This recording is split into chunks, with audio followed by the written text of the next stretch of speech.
How do you like your eggs in the morning?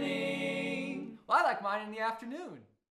Hey, it's Dami, and I'm back with another art video. This video took a lot more longer than I expected, but it was fun while it lasted, so thanks everyone for waiting. Shout out to the amazing jazz quartet The Bean Tones for their amazing cover.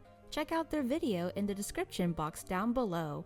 Also, breakfast was delicious. I want to have another one of those, please. By the way, I know I said amazing twice, but I mean it. I really do. Anyway, we are continuing the Kirby Superstar Ultra series, and so far, I have completed 3 mini-games out of 7 on the corkboard. I have yet to complete Meta Knight's Revenge, The Great Cave Offensive, Milky Way Wishes, and The Arena.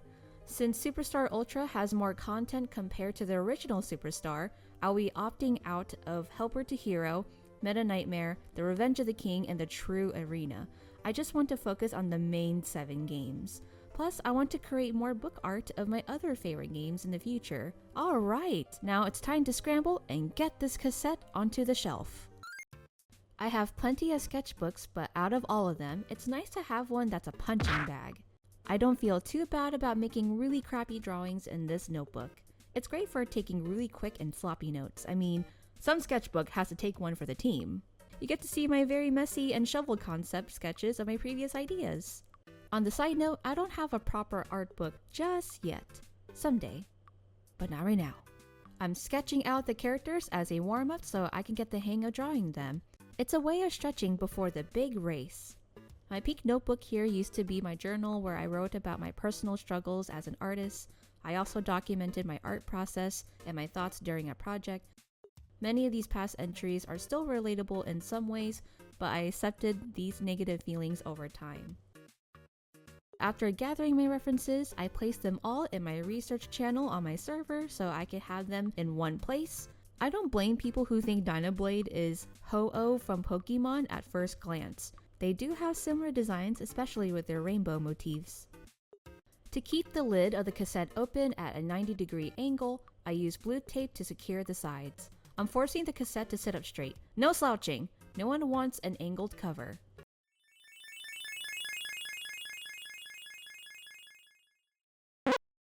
I use post-it notes to create a conceptual layout of the characters and to figure out where to place them. They're small and easy to use. I drew a bird nest, but I ended up scrapping this one very quickly because I am not making a proper 3D sculpture at this time. I had to figure out on the scale on how big or small I have to draw them and arrange them onto the cassette.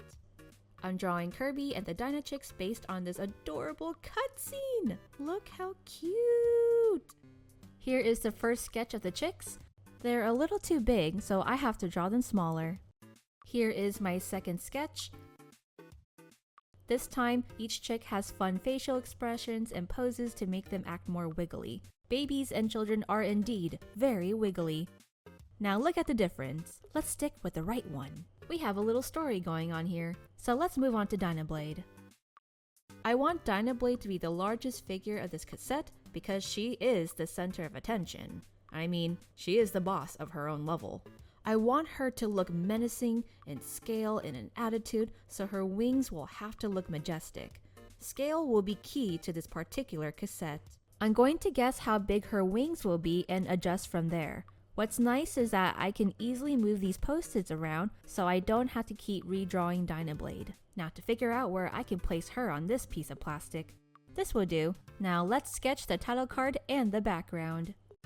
The title card is based on the linear stage selection map, and the background is based on the mountainous landscape of the final level. These mountains look like little gumdrops with melted marshmallows on top. I absolutely adore the cute art style, especially the pixel art of all Kirby games from the early 2000s to the mid-2010s. Now I'm done, let's see what my concept cassette turned out. I need to make Dynablade bigger. She needs to assert herself more. Okay, after taking a long break, I realized that I'm not satisfied with how I painted this landscape. The sudden transitions from the magentas, then to purple to pink, don't give off this translucent feeling of the clouds. Plus, the color transitions are not as smooth as I want them to look, and I need to leave more white for highlights. I know I could add white spots of acrylic or gouache paint as highlights, but they leave an opaque texture that looks distracting from the looseness of watercolor. On top of that, I want to redo my painting for Dyna blade because I didn't leave any room for any of the white paper, meaning that I lack flexibility for transparent colors like yellow to stand out on its own. Underpaintings really help adding depth to colors in general, but I could have been more selective on where I was putting down my paintbrush. Starting all over does suck, and I mean a lot. If I continue on while feeling dissatisfied and not dealing with my mistakes, this project will feel sloppy and rushed. It's always helpful to have a fresh pair of eyes and a mindset after taking a long break.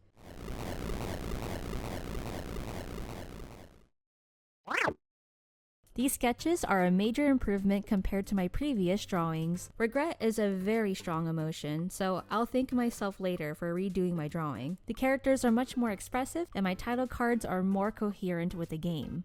We are ready for the painting stage. Here's a confession.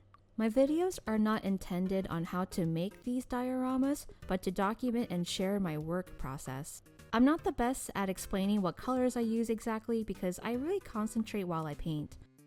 I am not as detailed in explaining as I would like to be, but I prefer showing my process than telling. I often eyeball things like measurements, which I do in cooking anyways, which is a really bad habit to have. This can lead to me wasting more time with projects in the future. So to anyone who uses rulers and other measuring devices, I'm so sorry. I'll get around, I promise. Painting Dyna blade definitely took several layers because I really want her to look bold and saturated. Going off topic, every artist is different, but for me, I'm not a big fan of listening to music while I paint. Maybe it's a sign of me getting a bit older, but I love the silence, especially after getting home from my day job. It helps me feel at peace and to have the energy to make my art videos. The silence heals me mentally and emotionally so I can go back to work the next day feeling better. I still see my red sketch underneath the paint, so I am using a kneaded eraser to gently erase. When I used a regular eraser, it smeared my painting and that was an automatic rage quit for me. My time at art school was pointless.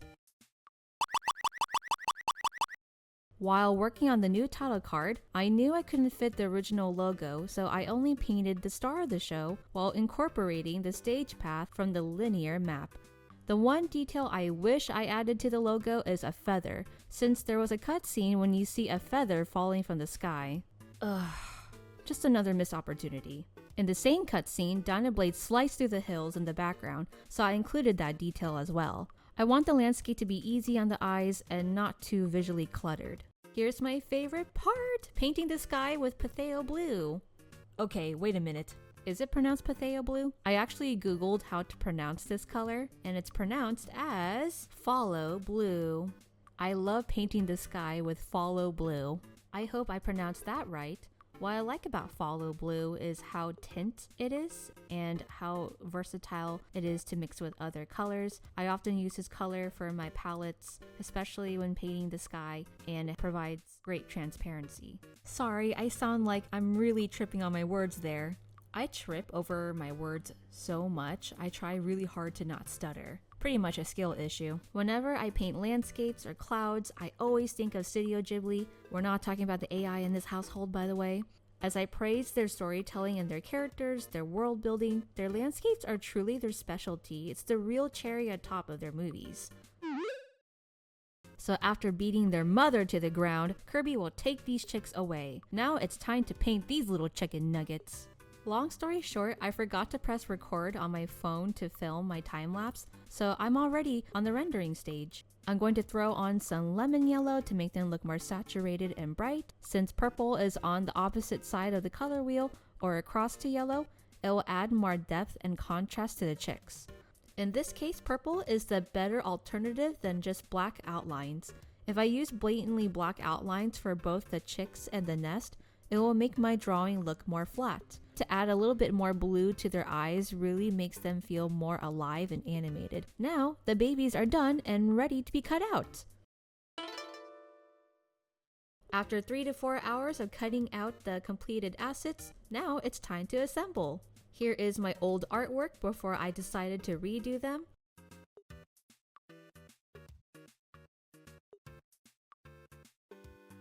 I have my patch of grass ready to be glued.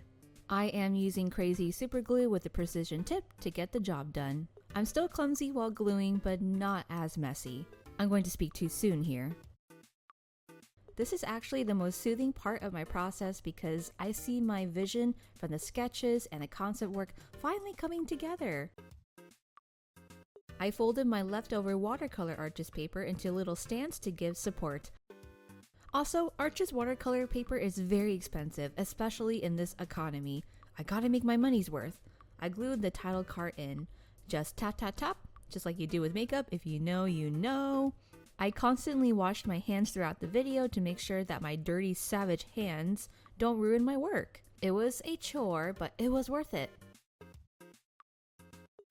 I was deciding where to place Dyna blade. I didn't want her to cover the landscape too much, so it was more logical to use these little knobs as support. I know the cassette doesn't offer that much room in real estate here. I made more stands, both large and small, to help her stand up. I knew from the get-go that she will be covering these clouds, but these cassettes are meant to be looked at from all different angles. I used my scary dentist tweezers to really anchor down those stands. Dyna blade needs all that support. After a good hour putting them together, oh my gosh, the family is coming together! Now to add more decorations to the environment.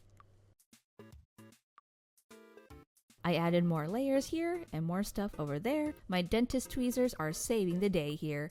I have to make sure that I press down so the artwork doesn't slip and slide. I don't want to panic like I already did, but everyone's okay. I added these pink clouds as a barrier between Dyna blade and the landscape to add the feeling of distance. I know the cassette is really small. It was a little tedious gluing the clouds on there. My wrist will hate me later.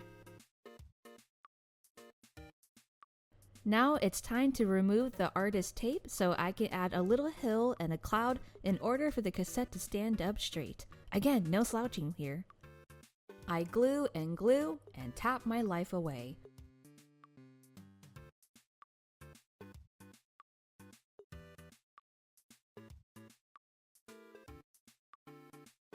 Come on, grass, stick with the program here. Alright, grand finale time.